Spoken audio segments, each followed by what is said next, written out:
Hello everyone, welcome back to my YouTube channel. Guys, आज हम करने लगे हैं second question from Kalyani publication. The accounts of Z manufacturing company for the year ended December show the following information.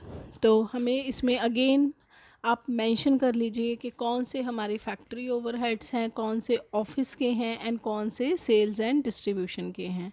अगर हम पहले ही separate proper distribution कर लेंगे तो बहुत रेयर हो जाते हैं चांसेस के भी हमारे क्वेश्चन में कोई मिस्टेक होगी। आपका क्वेश्चन डेफिनेटली ठीक होगा। तो सबसे पहले है factory office salary, factory office salaries. अब देखो दोनों वर्ड आ गए, तो हमने फिर फर्स्ट वर्ड को प्रेफरेंस देनी है क्योंकि ये फैक्ट्री ऑफिस सैलरी है, तो it will B factory expense. ये फैक्ट्री में ऑफिस एस्टेब्लिश किया हुआ है। उसके बाद जनरल ऑफिस सैलरीज। तो जनरल ऑफिस मीन्स ये हैं आपके जो office and administration overheads.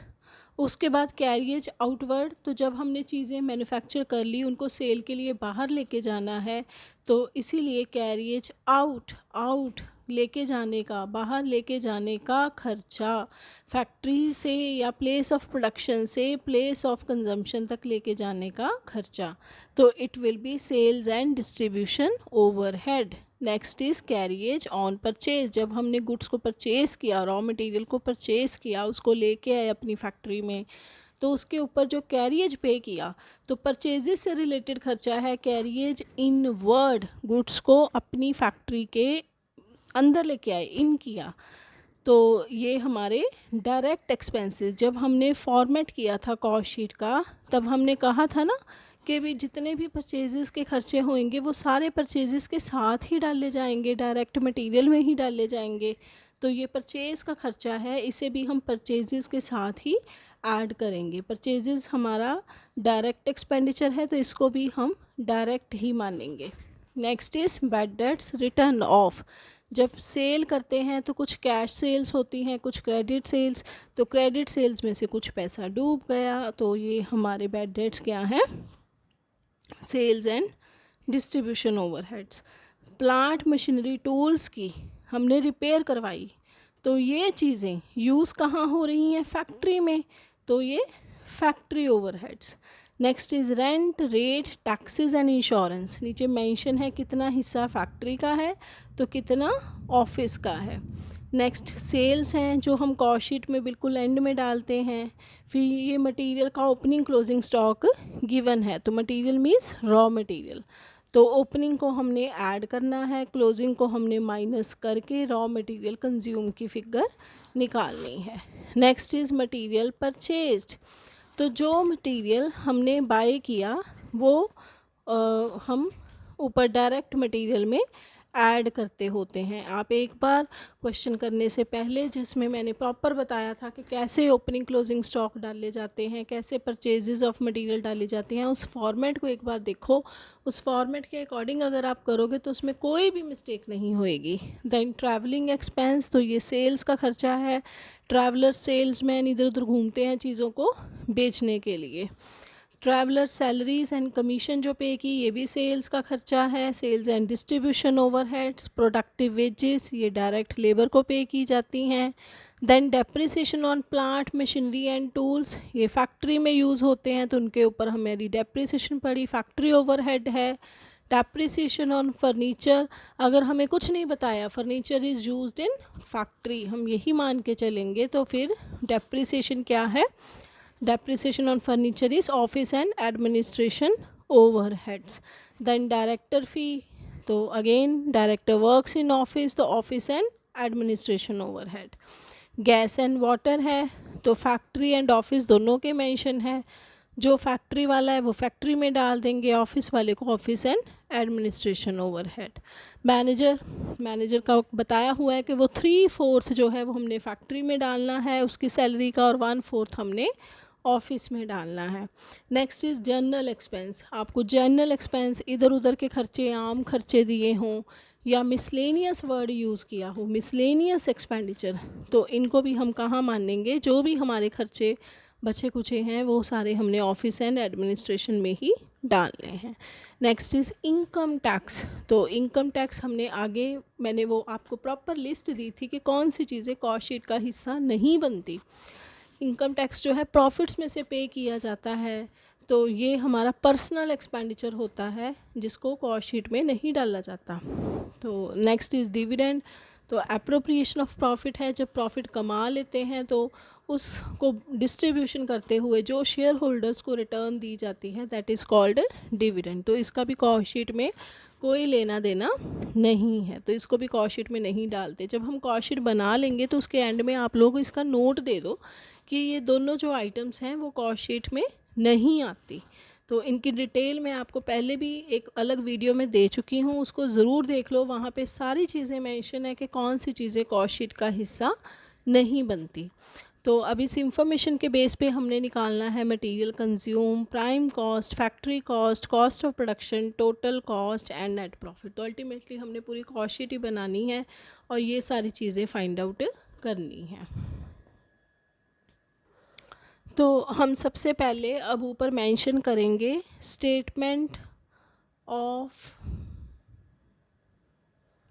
Cost, क्योंकि हमने प्रॉफिट भी निकालना है तो आप साथ में लिख दो statement of cost and profit. तो जो भी आपको ईयर की इंफॉर्मेशन गिवन है वो मेंशन कर दो। फॉर द ईयर एंडिंग, जो भी पीरियड गिवन होएगा वो आपने मेंशन कर देना है।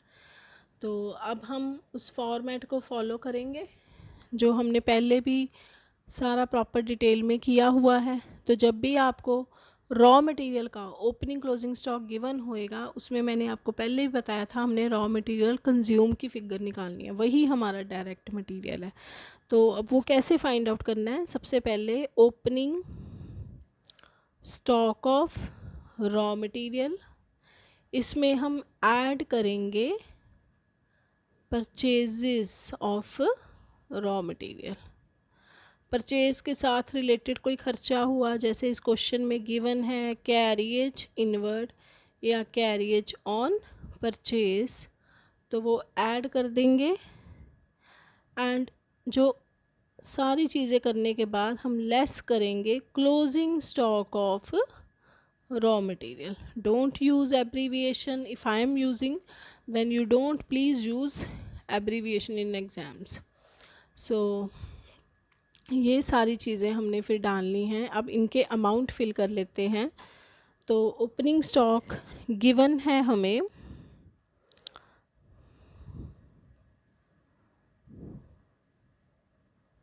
62,800। Then next is purchases. Purchases given है 1,85,000। कैरिएज ऑन परचेज गिवन है 7,150। तो इनको जो भी इनका टोटल होएगा उसमें से हमने माइनस करने हैं closing stock of raw material, that is 48,000। तो ये सारा ऐड लेस करके हमारे पास फिगर आ जाएगी रॉ मटेरियल कंज्यूम। देन इनको ऐड लेस करेंगे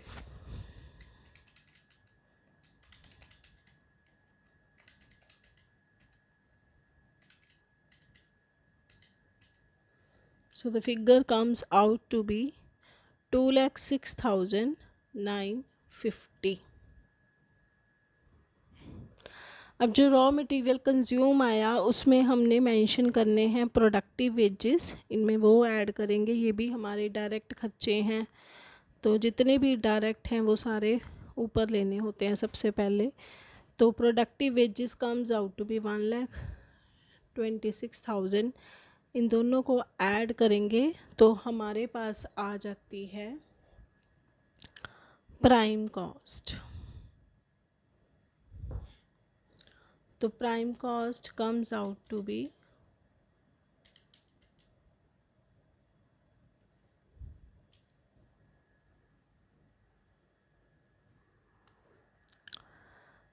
3,33,000। 32,950 ये आ गई जी प्राइम कॉस्ट। इसमें अब हम ऐड करेंगे फैक्ट्री ओवरहेड्स जो कि हमने पहले मेंशन किए हुए हैं, उनको अब आप नोट कर लो। Factory office salaries, then next is repairs of plant and machinery, factory rent,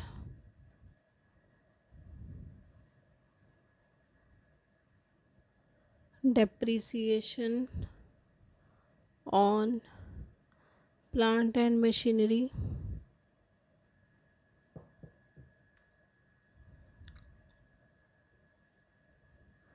then factory gas and water,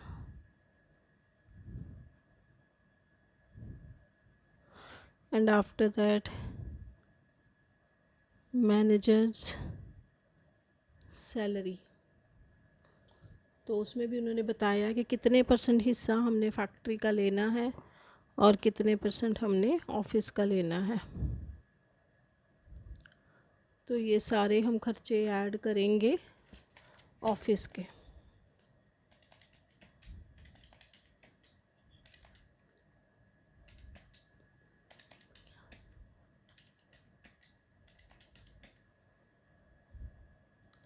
$34,650। तो अब ये जितने भी फैक्ट्री के खर्चे और जो हमारी प्राइम कॉस्ट आई थी इनको ऐड करेंगे। इसमें प्राइम कॉस्ट ऐड की, so the total comes out to be 3,67,600। तो क्योंकि मैंने आपको पहले भी बताया था कि जिस क्वेश्चन में वर्क इन प्रोग्रेस का ओपनिंग क्लोजिंग होएगा वहाँ पे हमारे पास जब प्राइम कॉस्ट में फैक्ट्री ओवरहेड्स को ऐड करेंगे तो आएगी फैक्ट्री कॉस्ट इंकर्ड। अब हमारे क्वेश्चन में वर्क इन प्रोग्रेस का ओपनिंग क्लोजिंग नहीं है, तो हम क्या कहेंगे कि प्राइम कॉस्ट में जब फैक्ट्री ओवरहेड्स ऐड किए तो हमारे पास क्या आ जाएगी, फैक्ट्री कॉस्ट। अब इस फैक्ट्री कॉस्ट में हम ऐड करेंगे ऑफिस एंड एडमिनिस्ट्रेशन ओवरहेड्स। तो इनको ऐड करेंगे, these are general office salaries,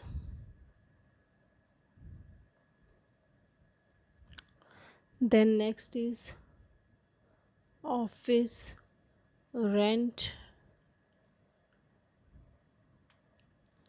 depreciation on furniture,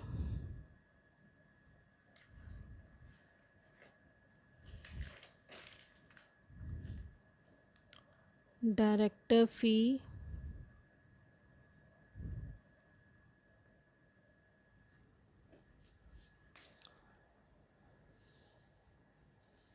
director fee के बाद नेक्स्ट है ऑफिस गैस एंड वाटर,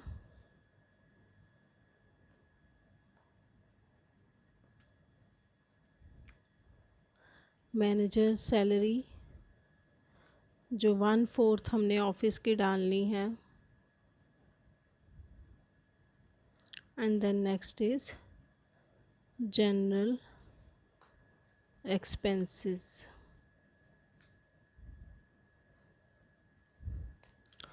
तो इन सारे अब ऑफिस के खर्चों को ऐड कर लेना है।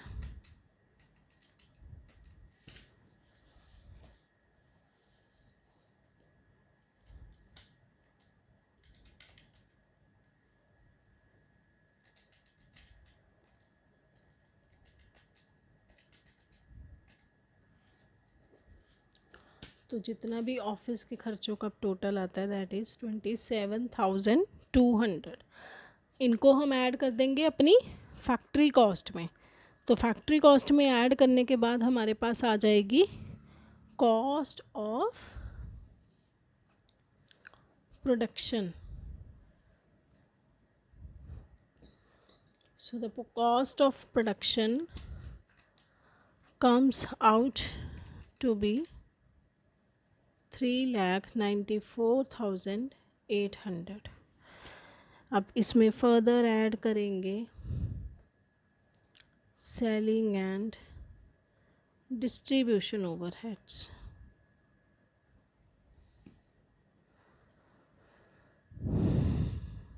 This is carriage outward,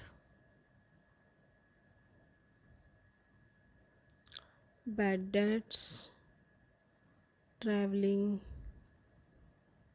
expenses and travelers salaries and commission।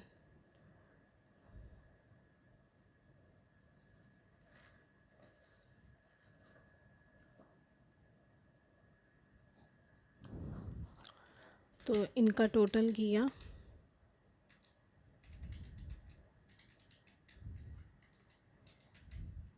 So the total comes out to be 20,600, जिनको हम कॉस्ट ऑफ प्रोडक्शन में ऐड कर देंगे तो ये हमारे पास आ जाएगी कॉस्ट ऑफ सेल्स या फिर टोटल कॉस्ट, क्योंकि अब तक हमने सारी कॉस्ट उठा ली, ऐड कर दी है। तो फिर टोटल कॉस्ट आ गई हमारी 4,15,400। अब हमारे क्वेश्चन में सेल्स का डाटा गिवन है, तो सेल्स आर 4,61,100। इस सेल्स में से हम माइनस कर देंगे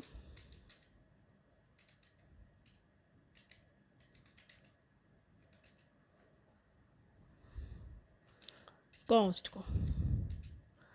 सेल्स में से कॉस्ट को माइनस करोगे तो सेल्स प्राइस हमारा ज़्यादा है कॉस्ट के कंपैरेटिवली, तो it comes out to be profit. ये डिफरेंस जो होएगा it will be our profit. अगर सेल्स कम होती तो दैट वाज आवर लॉस।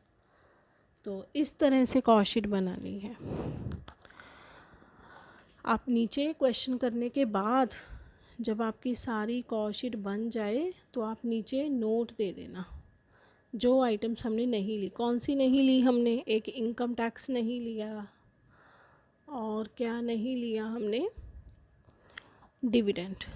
तो ये आप लिख दो कि these are excluded from cost sheet.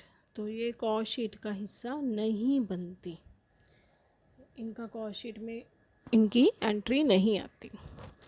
So thank you. If you have any doubt, you can ask me in comment section. Please like, share and subscribe. Also press the bell icon to receive all the notifications. Thank you.